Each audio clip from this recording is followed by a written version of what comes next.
Welcome back to the deep dive. It is absolutely excellent to have you here with us. It's great to be back. Today we're not just analyzing a story, we are stepping into an atmosphere. We are looking at one of the most oppressive, magnificent, and high-stakes openings in the history of fantasy literature. I'd go further. I think you're right, but honestly, Yeah. it's probably one of the best examples of setting the stage in any genre, period. I think you're absolutely right about that. It is a pleasure to be here. And you are right, atmosphere is the operative word today. We aren't just reading a chapter. We are effectively standing on a precipice, watching a storm roll in that feels like it's going to end the world. It's so thick you can almost taste it. It's thick. It's heavy, yeah. Exactly. So for our listener, our learner, as we like to call you, whether you are prepping for a lit class or you just want to understand storytelling better, or, you are just insanely curious about why The Lord of the Rings hits so hard, you are in the right place. You definitely are. Today, we are taking a stack of insights, specifically a really detailed review from the Princess Toynerd YouTube channel, and we are engaging in a forensic analysis of J.R. Tolkien's The Return of the King. And not just the whole book. We're going micro. We are specifically Book 5, Chapter 1, Minas Tirith. Minas Tirith. Just saying the name. It has this weight to it, doesn't it? It sounds ancient just saying it. It really does. And our mission today is pretty specific. We aren't just summarizing the plot. We want to understand how this specific chapter acts as this massive pivot point. Turning point. It is the turning point from what was largely an adventure story, lots of walking, lots of landscapes, camping under the stars, into a chronicle of total war. Right. The stakes just change completely. They do. And we want to see how Tolkien balances this epic, massive scale with really intimate human emotion. That is the key. It is that balance. Because you can have the biggest castle in the world with the highest walls and the most soldiers, but if you don't care about the people inside it, it's just a pile of rocks. It's just a set piece. It's just geography. Tolkien turns geography into emotion. Exactly. So here is a hook for you listening right now. I want you to imagine a city. It is carved out of the side of a mountain. It is perched on 7 distinct levels. It has these gleaming white walls. Beautiful.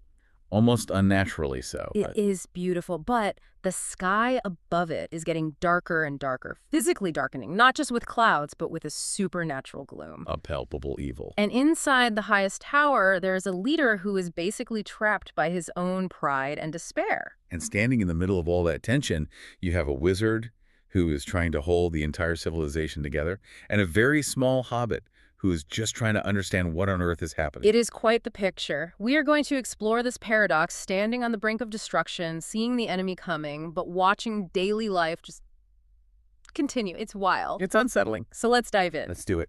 Okay, let's unpack this, starting with the tone. The source material, that fantastic breakdown from the Princess Toynerd channel, points out that Book 5 begins with, and I quote, tense anticipation. Tense anticipation. That is a very specific type of energy, isn't it? It really is. It's not the chaos of battle yet. It isn't the screaming and the clashing of swords. It's the moment before the storm breaks. It's the deep breath. It's the silence that hurts your ears. That's what it feels like. Right. And the source argues that this chapter is pivotal because it shifts the focus entirely. Up until now, we've been following the journeys of the Fellowship. It's been a travelogue. A very dangerous travelogue, but still. A very dangerous one, yes. But now it shifts to the looming war over Gondor's greatest city. Why is that shift so important for the reader? What does that do to our experience? Well, think about the structure of the story up to this point. It has been about movement. Constant movement. Going from point A to point B, hiding, running, crossing marshes, climbing stairs. It's horizontal movement across a map. But now the movement stops. We've arrived. We arrive at the destination, and the destination is the target. Oh, that is a great way to put it. The destination is the target. Exactly. The narrative scope just widens exponentially. We aren't just looking at a path through the woods anymore. We're looking at a siege setting. The stakes change from will we get caught to will this civilization survive? That's a huge jump. It's massive. The source notes that this is the moment the looming war becomes the protagonist in a way. The war itself is the character we are watching. It's like the camera pulls back, way, way back. We go from a close-up of Frodo's face or Aragorn's boots to this, I don't know, this satellite shot of an entire kingdom under threat. Precisely. And what does that camera see? Mm. It sees Minas Tirith. Let's talk about that visual, because Tolkien spends so much time ensuring we see this city. The source describes the city as being perched on 7 levels. 7. And that number isn't an accident, of course. There's so much mythology tied up in the number 7. But even just visually, it's stunning. It's staggering, and it mentions this incredible imagery of white walls gleaming against the darkening sky. There is so much symbolism packed into that one description. So much. Break it down for us. Okay, so white walls gleaming. White is traditionally the color of purity, of hope, of light. It represents the concept of the West in Tolkien's mythology, the side of good. It's Numenor. It's the memory of the light. Right, it's the beacon. It's supposed to be the symbol of everything they're fighting for. But place that beacon against a darkening sky. And that isn't just weather. We have to be clear about that. No, it's not a storm front rolling in. In Tolkien's world, and as the source highlights, that shadow is Sauron. It is a physical manifestation of the enemy's will. It's the fumes of Mount Doom, literally blotting out the sun. So you have this visual representation of the entire conflict. Light versus dark, just in the architecture and the sky. You don't even need the actors on stage yet. The set design tells you the plot. It's perfect visual storytelling. Right. It's not subtle, but it is powerful. It's high contrast. And you said it's a beacon, but as the source mentions, the city reflects resilience and vulnerability simultaneously. And I think that is a fascinating contradiction to explore. How can something that looks so strong, this fortress, be so vulnerable? Yeah, let's dig into that. How can a giant stone fortress carved into a mountain be vulnerable? That seems like the definition of strength. Well, it's vulnerable because it is the last stand. If this falls, what is left? Rohan. But they're different. They're different. They're an ally. But Gondor is the ancient kingdom of men. It's the bulwark. If this falls, the source implies that the age of men is over. So the gleam of the white walls draws the eye, but it also draws the enemy. It's a giant come-at-me sign. Exactly. It is defiant, standing there against the dark, but it's also isolated. That gleaming white stone is a target. It's like standing in a dark room with a high-powered flashlight. You can see, sure, but everyone else can see you. That is a perfect analogy. And the resilience comes from the fact that it is still gleaming. The sky is dark, the enemy is coming, the smoke is rising from Mordor, but the walls are still white. They haven't been blackened yet. Not yet. They haven't crumbled. That persistence is a form of defiance. The city's very existence is an act of rebellion against the dark. I love that. And the source adds another layer to this atmosphere that I found really poetic. It says, every stone seems to whisper centuries of history, honor, and a legacy now threatened. That phrasing is beautiful, isn't it? Whisper centuries of history. It gives me chills, honestly. It makes the city feel alive. It's not just a backdrop, it's a character in its own right. It absolutely is. The setting becomes a character. When you walk through a place that is that old, think about walking through Rome or Jerusalem or Kyoto, you feel the weight of the people who came before you. You feel the honor and the legacy mentioned in the source. And it raises the stakes, doesn't it? Because you aren't just fighting for your own life or your family, you are fighting for all those people who built those stones. Exactly. If Minas Tirith falls, it isn't just a military defeat. It is the erasure of history. It's cultural genocide. It is the end of that legacy. Yeah. That impending doom the source talks about isn't just about death. It's about oblivion. It's about the end of the story of Gondor. It implies that if they lose, no one will remember they were ever there. The stones will stop whispering. That is heavy. That creates a pressure that goes way beyond, I hope I don't get stabbed. It is immense. And that is why the atmosphere is so thick. The source calls it grandeur shadowed by impending doom. You can't have the tragedy without the grandeur. You need to know what's at stake. If it was just a mud hut, it wouldn't be as tragic. But because it is this magnificent, 7-leveled, history-whispering city, the threat feels monumental. So we have this massive stage set. The lighting is dramatic white city, dark sky. The stakes are historical extinction. Now, we need to populate the stage. We need to put our actors on the mark. We do. And we need a way in, a point of view character. And the source identifies our narrative bridge into this world. It's Gandalf and Pippin. The wizard and the hobbit. An unlikely pair to ride into the apocalypse. The classic duo we didn't know we needed. The source describes Gandalf here as wise and commanding. Which is consistent with how we know him, right? Uh-huh. He's always been the guide, the one with the plan. Totally. But the analysis adds something interesting. It says he embodies calm in the face of disaster, but, and this is the big but, even he senses the gravity of the situation. That is a crucial detail. Gandalf is usually the rock. He is the one who knows more than everyone else. He's the one with the plan. He's Gandalf the White now. He's powered up. He's the one who fought the Balrog and came back. He is literally a supernatural being of immense power. Right. If anyone can fix it, it's him. But if the source notes that even Gandalf is feeling the gravity, that tells the listener, the learner, okay, this is bad. This is really, really bad. It's a barometer for the danger level. It is. When the calmest, wisest person in the room is worried, you should be terrified. It's like when you're on a plane and there's turbulence, you don't look at the window, you look at the flight attendant. Yes. That is exactly it. And if the flight attendant looks nervous, if they are buckling up tight and looking pale, then you panic. Gandalf is the flight attendant here. He is. And he is commanding, as the source says. He is taking charge because someone has to. He's not just a guide anymore, he's a commander. He's stepping into a new role. But that internal sense of gravity, that weight he is carrying, suggests that he knows the odds are not in their favor. He is maintaining that calm in the face of disaster for the sake of everyone else, for Pippin, for the soldiers. But he is not naive. He knows what's coming out of that black sky. And then riding along with him, clinging to him, basically, we have Pippin. Poor Pippin. The source calls Pippin the proxy. It says he adds tension and relatability. Relatability is the key word there. Imagine if we just entered Minas Tirith through Gandalf's eyes. It would be very different, almost clinical. It would be strategic. It would be high level. Gandalf would be looking at defenses, supply lines, political maneuvering. He sees the chessboard. He sees the logistics of the siege. Right. He's the general. He's looking at grain stores and wall thickness and troop morale. But Pippin is us. The source says that through Pippin's eyes, the reader feels two specific emotions. The awe of Minas Tirith's scale and the fear of the approaching shadow. The Pippin perspective, I like that. It is a vital literary device. Pippin is small. He is literally a halfling.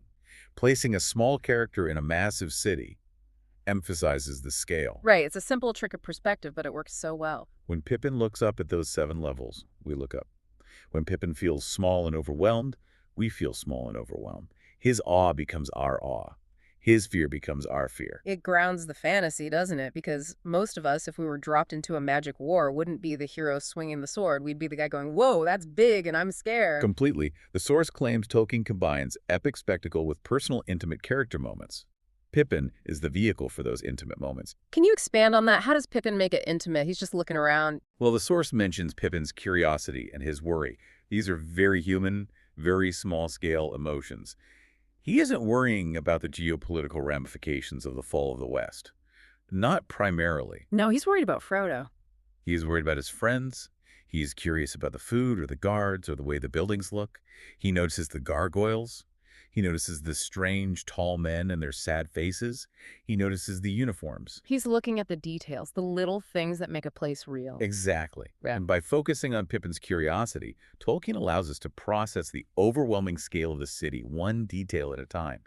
If we were just told the city is big and scary, it wouldn't stick. It would be an abstract fact. But seeing Pippin wonder about the stone or shrink back from the cold wind, that mirrors our own emotions.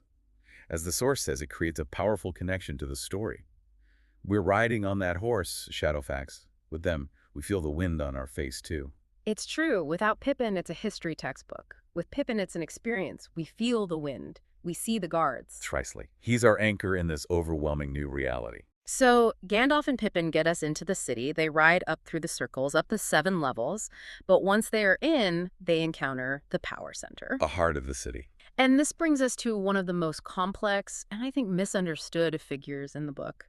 The Steward of Gondor, Denethor. Denethor. Yeah. Yes. A tough character to pin down. The source, Princess Toynard, again, is very firm on this. It highlights that Denethor is not a one-dimensional villain. That is a very important distinction to make, especially because pop culture depictions, like the movies, often simplify him into just a mad, bad guy. All right, they sort of flatten him. but the source describes him as a study in human frailty and pride. Human frailty. That is such a compassionate way to look at a character who is often antagonized. It asks us to look deeper. It is. Let's break down this tragedy of the steward. The source lists 3 elements that trap him: duty, fear, and pride. Let's start with duty. What is his duty? Well, look at his title. He is the steward. He is not the king. He is the caretaker. His entire life, his entire lineage has been about holding the fort, literally and metaphorically, for a king that hasn't returned in generations. That's a long time to keep a seat warm. It's a massive weight of duty. The source mentions his grief over the threat to his city. That grief comes from a place of love and duty. He wants to protect his people. He has spent his life trying to hold this line against the darkness. He does care. That's the thing. He isn't trying to destroy the city. He's devastated that it's going to be destroyed. He's not a saboteur. Exactly. He's a patriot who believes his country is dead. He's a captain who believes his ship is already sunk. He just hasn't drowned yet. And that leads to the second element, fear. Or, more accurately, as the source puts it, his perception of hopelessness. Perception of hopelessness. That's interesting phrasing, isn't it? It is. Why percept? It implies that the hopelessness might not be absolute reality, but he perceives it as such. He has a palantir, a seeing stone. He's been looking into it, and Sauron has been showing him things. The enemy has been feeding him propaganda. Exactly. Sauron is showing him the vast armies the source mentions. Denethor is a realist in his own mind. He is highly intelligent. He looks at the map, he counts his soldiers, he counts the enemy, he looks at the lack of allies, and he sees 0 chance of victory. He's done the calculation, and the result is doom. He's convinced of it. Right. And because he is trapped by pride, the third element, he cannot accept help that diminishes his standing, like from this upstart wizard or this ranger who claims to be the heir. He can't accept hope if it doesn't come from him. Or perhaps he cannot accept that there is a power or a hope beyond what he can rationally see. Yeah. He trusts his own intellect too much. If he can't see a way out, he assumes there is no way out. That is a dangerous kind of arrogance. If I don't know the answer doesn't exist. Precisely. The Force calls him a tragic figure, and that fits the literary definition of tragedy perfectly. A villain wants to do evil. A tragic figure creates disaster through their own flaws, often while trying to do what they think is right or inevitable. His flaw is this despair, this prideful despair. Denethor's despair is the anatomy of despair, as we outlined. It's not that he wants Sauron to win. It's that he has lost the ability to believe he can lose. Wait, say that again. That sounds like a contradiction. He has lost the ability to believe that Sauron can be defeated. He's accepted defeat before the battle has truly ended. That is the human frailty the source mentions. It is the frailty of the spirit. The walls of Minas Tirith are strong. Physically, they are impenetrable. But the will of the leader has cracked. The leadership is the weak point. And that creates a different kind of tension. The source says this underpins the chapter. It's not just a physical war, it's a psychological battle within the leadership of Gondor. Absolutely. You have the external threat, the dark sky, the armies gathering at Osgiliath, but then you have the internal threat, the leader who has given up. That makes the conflict so much more compelling, as the source argues. It raises the stakes. If the guy in charge thinks we're doomed, why are we even fighting? It's terrifying. It's worse than an evil leader. It's a hopeless leader. Because hopelessness spreads. Yes. Hopelessness is contagious. If the steward says burn it all, the soldier on the wall hesitates. He starts to wonder if it's all for nothing.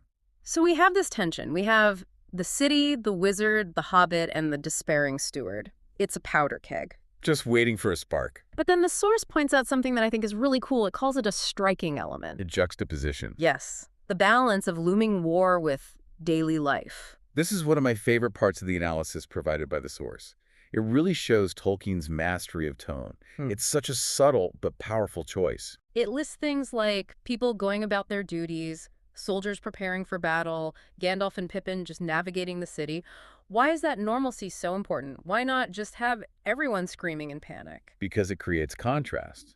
If everyone was just running around screaming, if the city was already in chaos, the fear would be at a 10, but it would be monotonous. It would be a flat line of panic. It would just be noise. You get desensitized to panic very quickly. Right. After 5 minutes of screaming, you tune it out.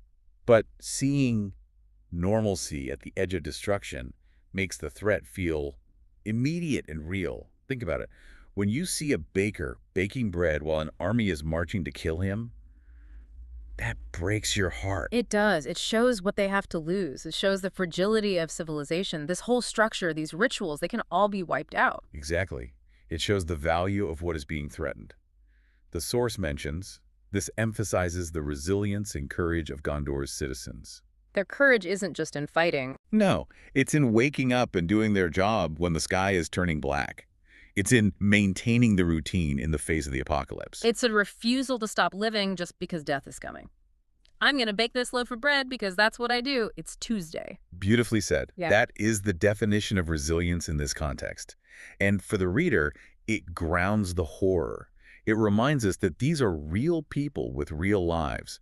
It's not just units on a strategy game board. It's a city of families, of workers, of history, and they're all about to be wiped out. And the source says this makes the encroaching shadow scarier. Much scarier. Because you know that this normalcy is fragile. You are watching a glass vase sitting on the edge of a table during an earthquake. What a perfect image. The tension comes from waiting for it to fall. You want to shout at the baker, "Run, get out of there." But he can't run, he lives there. That is the tense anticipation we talked about at the beginning. It's Yeah. watching that vase. It really is. Precisely. And Gandalf and Pippin walking through the streets adds to that. They aren't greeted with a parade or with panic. They just enter the flow of the city's final normal day. So bringing it all together, the source concludes that this chapter sets up the stakes for the entire War of the Ring. It does. It is the foundation. It's the structural pillar for the rest of the book. Everything that comes later depends on this chapter succeeding. We've got the tension, the rich world building, the compelling character dynamics, but the source also mentions the writing style. It says Tolkien's prose here is detailed yet accessible. That word accessible is key. High fantasy can sometimes be dense. It can be impenetrable, right? You get lost in the names and the dates and the genealogy. Oh, definitely. Son of this guy, son of that guy from the land of hard to pronounce. It can be like reading a textbook. But the source argues that here, it is accessible. Why? Because it anchors us in emotion. We understand Pippin's fear. We understand Denethor's grief, even if we condemn his actions. We can visualize the white walls because the contrast with the dark sky is so clear and simple. Yes, it allows readers to immerse themselves fully in the majesty and peril. Majesty and peril. That is the synthesis. You need both. The majesty makes you care. The peril makes you turn the page. The accessibility is the open door that lets you walk into that feeling. It's the difference between reading a history book about a war and reading a diary from someone who was there. That's a great way to put it. And Tolkien manages to do both simultaneously. He gives you the epic history through the Whispering Stones and the diary entry through Pippin. And that is why this chapter is such a masterclass. It's doing so much work, so much heavy lifting for the plot, but it feels so natural.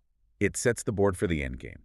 Everything that happens after this, the battles, the sacrifices, the victories, it all rests on the weight established in this one chapter. So if you don't feel the weight of Minas Tirith here, You won't care about the battle later. It'll just be another fantasy battle scene. This chapter makes it personal. wow. So what does this all mean for us? We've looked at the gleaming walls, the darkening sky, the despair of Denethor, the resilience of the people. We have. We have really lived in it for a bit. The core theme really seems to be that intersection of majesty and peril. You can't have one without the other in this story. No, they are intertwined. They define each other. The peril defines the majesty. The darkness defines the light. I want to leave you, the learner, with a thought, a provocative thought, if you will. We talked about resilience being the act of continuing daily life in the face of doom. And we talked about despair being the loss of hope when the odds are overwhelming. The line between them is thinner than we think. Exactly. So here is the question. If resilience is continuing on and despair is giving up, where is the line drawn? At what point does tense anticipation become hopelessness? And at what point does being a realist like Denethor become an act of self-destruction? Yes. And how does the way the characters in this chapter react, Denethor versus the baker versus Gandalf, mirror our own reactions to uncertain futures? That is a question worth pondering. Are we the steward, looking at the odds and despairing? Or are we the citizen, lighting the fire and baking the bread regardless of the shadow? Or are we Gandalf, trying to be the calm in the storm? That is the question. How do we face the darkening sky? Indeed. Before we sign off, we have to give a massive shout out to the source of today's deep dive.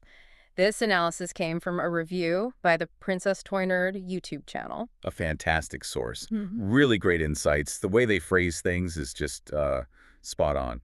Absolutely. As the source text says, if you love diving into Tolkien's world or you want more reviews and fun commentary on literature, adventure, and all things magical, you need to check them out.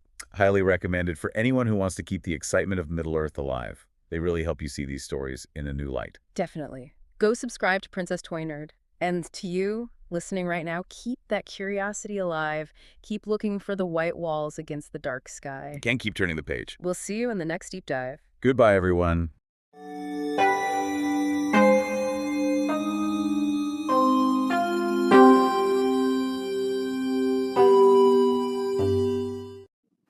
Me.